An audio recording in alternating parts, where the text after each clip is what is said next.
بسم اللہ الرحمن الرحیم۔ السلام علیکم۔ سٹوری البم میں خوش آمدید۔ میرے لیے بچہ اتنا ہی ضروری ہے جتنا انسانی زندگی کے لیے ہوا اور پانی۔ دو بیویوں کو ملک صاحب نے اسی وجہ سے طلاق دی تھی کہ ان میں کئی سال انتظار کے بعد بھی دونوں کی گود ہری نہ ہو پائی۔ نہ ان میں کوئی کمی تھی اور نہ مجھ میں کوئی ایسا نقص ہے۔ ملک صاحب کے بھی ٹیسٹ پازیٹیو ہیں۔ فروا بیگم نے پریشانی کے عالم میں کالے علم کے ماہر برکت مسیح کے حجرے میں صف پر دوسرے کئی لوگوں پہ باری آنے پر بڑی بیچارگی سے اپنی داستان بیان کی اور التجا کی کہ بابا اب آپ کچھ کریں۔ دیکھو بیٹی، تمہیں نوچندی اتوار کا انتظار کرنا ہوگا۔ کچھ چیزیں حضرات کی مد میں مجھے درکار ہوں گی۔ کوئی 7,500 روپے کا خرچہ ہوگا۔ جی ہاں، یہ لے لیں 10,000۔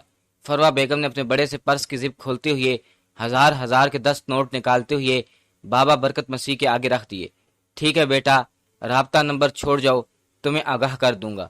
نوٹ سنبھالتی اس نے فروا بیگم کو جانے کی اجازت دے دی۔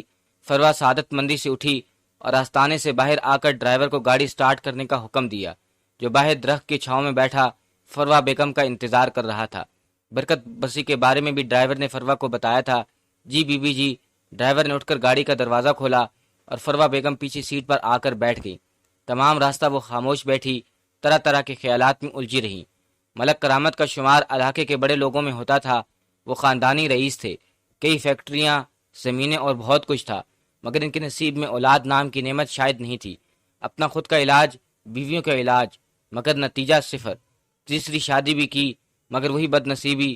اپنے طور پر فروا بیگم کئی ڈاکٹروں، پیروں، فقیروں کے دروازوں پر چکر لگاتی رہیں، مگر لا حاصل، کچھ بھی ہاتھ نہ آتا، اور ملک صاحب کی عادت کو اچھی طرح سے جانتی تھی۔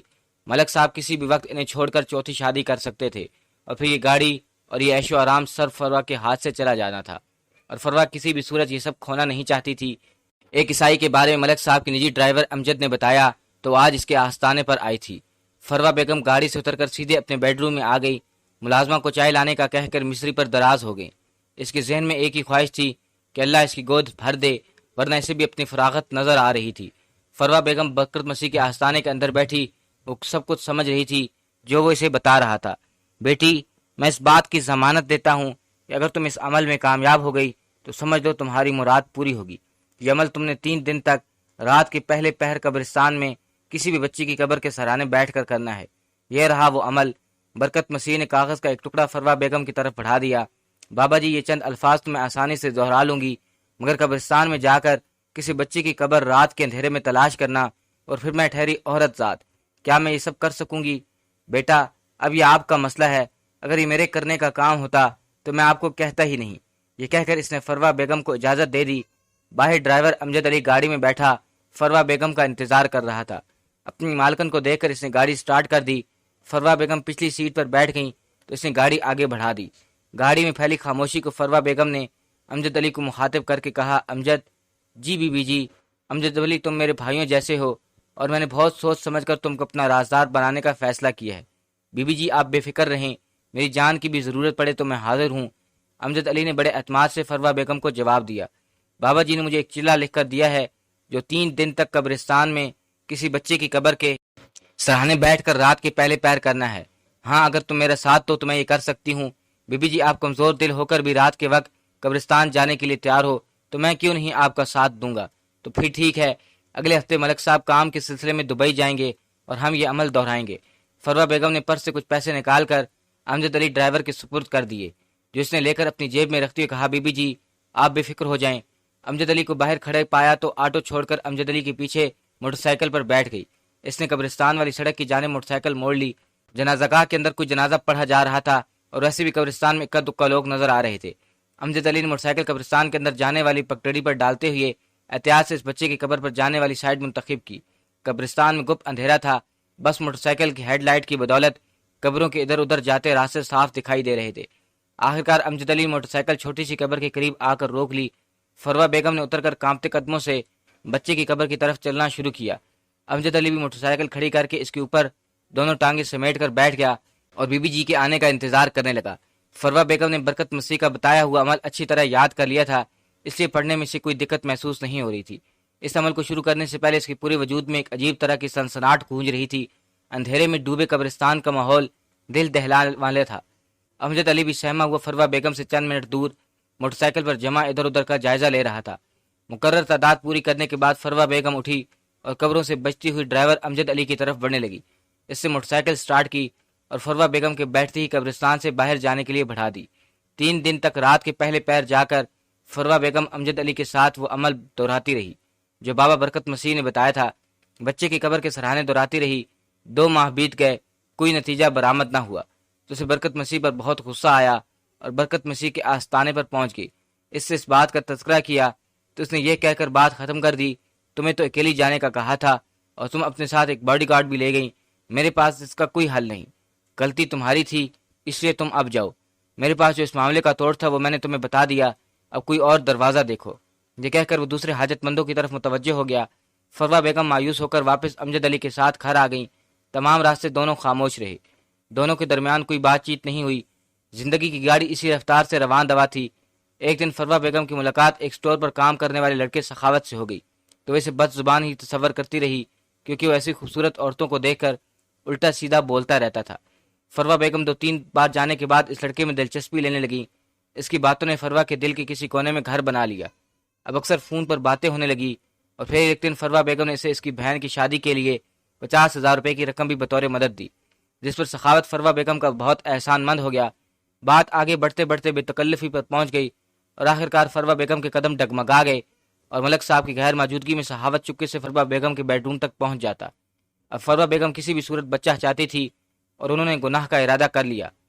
آخرکار بہت ہو گیا جس کی توقع ہی نہ تھی۔ فروا بیگم کی ملک صاحب سے بے وفائی رنگ لے آئی اور فروا بیگم کی گود ہری ہو گئی۔ فروا کی بے وفائی گناہ کی صورت میں اس کی کوکھ میں پھوٹ چکی تھی، جہاں اس کے دل میں ملک صاحب سے بے وفائی کی خلش بھی تھی اور ایک بے پناہ خوشی بھی تھی۔ جب دوسرا ماہ شروع ہوا تو فروا بیگم نے دبی زبان میں ملک صاحب کے کان میں خبر ڈالی۔ پہلے تو انہیں اس امر کا یقین نہ ہوا، پھر فوراً ڈرائیور کو گاڑی نکالنے کا کہا اور بھاگم بھام شہر کے معروف پولی کلینک میں فروا بیگم کا ٹیسٹ کروایا۔ رپورٹ فاسٹ دے کر ملک صاحب کی خوشی کی انتہا نہ رہی اور خیرات کی شروعات ہو گئی۔ آس پڑوس کے جو بھی غریب غربا تھے ان پر دستک دے کر راشن اور نقد رقم خیرات کی گئی۔ فروا بیگم کو 10 تولے کا خوبصورت طلائی سیٹ بطور تحفہ پیش کیا گیا۔ ادھر فروا بیگم نے سخاوت پر اپنی عنایت کے دروازے کھول دیے، نئی موٹر سائیکل اور جیب نوٹوں سے بھر دی۔ جہاں سخاوت خوش تھا وہاں اس کے دل میں اٹھنے والی خلش بھی اس کو پریشان کر رہی تھی کہ فروا کی کوکھ میں پلتا بچہ اس کا اپنا جگر گوشہ، جس کو شاید تمام عمر اپنا کہہ کر مخاطب ہی نہ کر پائے گا، جس کا اظہار اس نے فروا بیگم سے بے دھڑک کر دیا۔ تو اس نے کہا تم کو تو خوش ہونا چاہیے کہ تمہارا بچہ 1000 نعمتوں میں پرورش پائے گا، آگے چل کر کیا ہوگا یہ تم اللہ پر چھوڑ دو۔ فروا بیگم کی تسلی پر وہ مطمئن ہو گیا۔ بچی کی خوشی ملک ہاؤس روشنیوں کی سیلاب میں ڈوبا ہوا تھا۔ آج چاروں جانب خوشیوں کی بارش ہو رہی تھی۔ سخاوت کے اندر بھی اپنے بیٹے کی آمد پر ایک مسرت کا احساس ہو رہا تھا۔ ملک صاحب کی نظر میں فروا بیگم کی قدر و منزلت 1000 گنا بڑھ گئی۔ جن کی پہلی 2 بیگمات نہ کر سکی فروا بیگم نے کر دکھایا۔ ملک صاحب کا تو صرف نام تھا مگر در پردہ وہ سخاوت ملک صاحب بھومی نبھا رہا تھا۔ بیٹا ہونے کے بعد فروا نے سخاوت سے تعلق نہ توڑا اور اگلے سال ایک بیٹی کو جنم سونے پر سہاگا بن کر ثابت ہوا۔ ملک صاحب دونوں بچوں پر جان چھڑکتے۔ فروا بیگم نے ایک اچھا سا فلیٹ سخاوت علی کو کرائے پر دلا دیا۔ اس کی تمام تعزین اور سخاوت پر اس نے دل کھول کر خرچ کیا۔ اکثر وہ دونوں بچوں کو لے کر چوری چھپے سخاوت کو ملاتی رہتی۔ ابھی دونوں بچے اس قابل نہیں ہوئے تھے کہ اپنی زبان سے کوئی بات ادا کر پاتے۔ سخاوت اپنے دونوں بچوں کو مل کر بے حد خوش ہوتا۔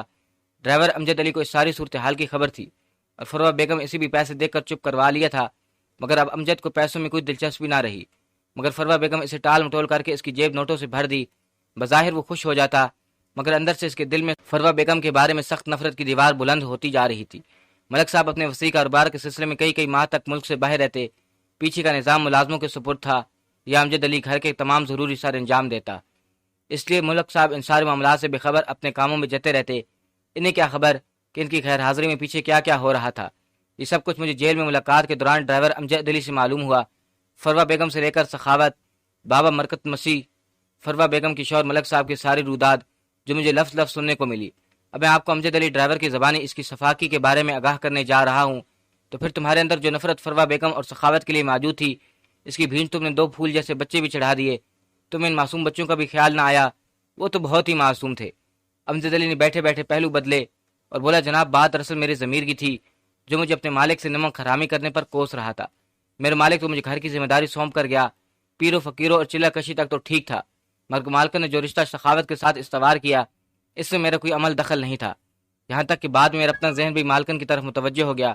شیطانیت کے جال میں پھنس کر میں نے مالکن کا ساتھ دینا شروع کر دیا۔ میرے سوا کسی کو مالکن کی گھنونی زندگی کے بارے میں کچھ علم نہ تھا۔ میں ہی واحد ذریعہ تھا ان دونوں کے درمیان جو فروہ بیگم کی بے غیرتی پر پردہ ڈالے ہوئے تھا۔ رات بھر میں اس بات پر سوچتا رہا کہ فروہ بیگم کو میں اپنی طرف متوجہ کیسے کروں۔ صبح میں نے اٹھ کر کوارٹر بند کیا اور اندر بنگلے کی طرف آ گیا۔ فروہ بیگم اپنی ناجائز بیٹی کو گود میں لیے فون پر سخاوت علی سے ہی بات کر رہی تھی۔ میں اندر سے بل کھا کر رہ گیا۔ دوسری طرف سے سخاوت اپنے بچوں سے ملنے کی ضد کر رہا تھا۔ میری طرف دیکھے بغیر فروہ بیگم نے اسے کل ملنے آنے کا کہہ دیا۔ اپنی بیٹی کو اٹھانے کا اشارہ کیا جو بار بار فون کے اس کے کان سے کھینچ رہی تھی۔ میں نے اندر کی نفرت کو قابو پاتے ہی اس کو اٹھایا اور باہر نکل کر لان میں آ گیا۔ کافی دیر بعد وہ باہر نکلی اور بچی کو میرے ہاتھوں سے لے کر اندر جانے لگی تو میں نے انہیں روک کر اپنا مطالبہ دہرایا تو وہ کہنے لگی، دیکھو امجد، میں تمہیں باقاعدہ تمہارے کام کا معاوضہ دیتی آ رہی ہوں، اور ویسے بھی میں تمہیں شروع دن سے بھائی سمجھتی آ رہی ہوں، اور یہ سب میری مجبوری تھی۔ میں نہ بد کردار تھی اور نہ ہی میں نے ملک صاحب کی امانت میں خیانت کرنے کا سوچا تھا۔ جو ہوا اس میں میری بےحد مجبوری کا عمل داخل تھا۔ میں بہت جلد یہ سلسلہ بھی ختم کرنے والی ہوں، اور جب تک میری زندگی رہی میں تمہاری خدمت کرتی رہوں گی۔ اگر تم بھی پھر باز نہ آئے تو میں ملک صاحب سے یہ کہہ کر تمہیں نوکری سے فارغ کروا دوں گی۔ یہ سب کہتے ہی وہ اندر چلی گئی۔ میں کوارٹر میں آ کر اس کے کھرے جواب پر کڑکتا رہا۔ میرے ذہن کی پستی نے اس کی باتوں پر غور کرنے کی بجائے اپنے اندر انتہائی فیصلہ کر لیا۔ ساری رات میں نفرت کی آگ میں جھلستا رہا۔ رہ کر میرے کانوں میں فروہ بیگم کے جملے کہ تمہیں نوکری سے نکلوا دوں گی گردش کرتے رہے۔ پھر میں نے جو فیصلہ کیا اس پر عمل کرنے کے بارے میں سوچنے لگا۔ فروہ بیگم تیار ہو کر دونوں بچوں کو سنبھالتی باہر نکلتی اور کوئی بات کی بغیر پچھلی سیٹ پر بیٹھ گئی۔ میں نے ایک بار پھر اپنے فیصلے کو بدلنے کا سوچا اور اسے اپنی طرف راغب کرنے کی کوشش کی، مگر اس کا جواب نفی میں ملا۔ اس بار تو فروہ بیگم نے مجھے سختی سے جھڑک دیا۔ میرے اندر لگی آگ نے میرے ارادے کی دیوار مزید بلند کر دی، جسے عبور کرنا میرے اپنے بس میں بھی نہیں تھا۔ گاڑی فلیٹ کے نیچے آ کر رکی۔ اوپر بیٹھا سخاوت بے صبری سے انتظار میں تھا۔ اسے کیا معلوم کہ میرے اندر کیا چل رہا تھا۔ فروہ بیگم دونوں بچوں کو لے کر فلیٹ کی سیڑھیاں چڑھ گئی۔ میں حسب معمول گاڑی کے اندر بیٹھا اس کی واپسی کے منتظر ہونے کا ڈرامہ رچا رہا تھا۔ مجھے چاروں جانب سے یقین ہو گیا کہ کوئی بھی میری طرف متوجہ نہیں، تو میں چپکے سے سیڑھیاں چڑھ گیا۔ ہلکی سی دستک پر دروازہ کھلنے والا سخاوت تھا جس نے اپنا لڑکا اٹھا رکھا تھا۔ اس سے پہلے وہ کچھ بولتا میں نے بجلی کی رفتار سے ایک ہی وار سے اس کا کام تمام کر دیا۔ میرے سر پر خون سوار ہو گیا۔ دونوں بچے سمیت میں نے فروہ بیگم کا بھی قصہ تمام کر دیا۔ باہر سے فلیٹ کے دروازے کو کنڈی لگائی اور گاڑی سٹارٹ کی اور خود کو پولیس کے حوالے کر دیا، یہ سوچ کے جب ملک صاحب کو پتہ چلے گا کہ ان کی بیوی نے انہیں دھوکہ دیا ہے اور ان کے دونوں بچے ناجائز تھے اور میں نے غیرت کے نام پر قتل کیے ہیں، تو وہ مجھے اپنا وفادار ملازم سمجھتے ہوئے اس کیس سے بری کروا لیں گے۔ مگر ایسا کچھ نہ ہوا، بلکہ ملک صاحب نے تو پولیس والوں کو سختی سے ہدایت دی کہ اس کیس کی تفتیش کریں۔ سب کچھ سچ بتانے کے بعد ان 4 لوگوں کے قتل کے جرم میں سزائے موت ہو چکی ہے۔ یہ بتا کر امجد علی نے سر جھکا لیا۔ ملک سے وفاداری اپنی ہوس کی ناکامی نے اسے ایسا کرنے پر مجبور کیا۔ جو بھی تھا، شیطان نے امجد علی کو اس کے مقام تک پہنچا دیا اور فروہ بیگم کو بھی اس کے کیے کی سزا مل چکی تھی۔